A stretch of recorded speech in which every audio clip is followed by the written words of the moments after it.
สบายดีข่อยซื้อตุ้ยน้องแหม่กูสินั่นนี่อืมมื้อนี้สิมาเว้าเรื่องเกี่ยวกับเรื่องสู่เรื่องแฟนอิหยังนี่เนาะคือว่าจั่งซี้นะอืมคือว่าคันเขาบ่มีใจเราเฮ็ดให้เขาส่ำใดเขาก็บ่สนเราดอกเนาะแบบว่าสินะแบบว่าอืมจั่งใดวะโอ้จักสิเว้าแบบแบบว่าเออ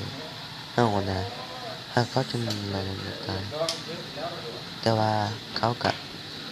บ่เห็นค่าของเราดอกมีแต่ว่าให้กำลังใจเธอว่าบ่ต้องไปแคร์นะแบบว่ามันบ่มักเราหาใหม่ก็ได้เนาะผู้หญิงบ่ได้มีผู้เดียวอยู่ในโลกนั่นเนาะ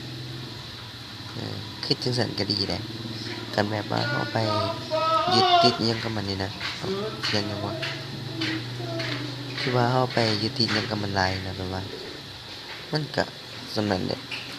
บ่ได้มีอิหยังดีขึ้นอีหลีเพราะว่าข้อยนี่เคยเป็นเดี๋ยวนี้นี่แหละ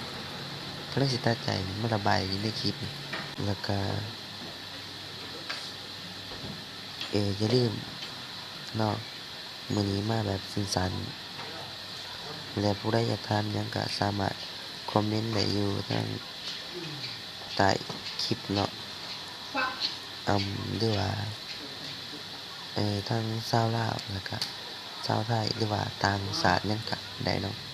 สามารถถามได้เบิดคันตอบบ่ได้ก็สิหาแปลใน Google ตอบให้เนาะ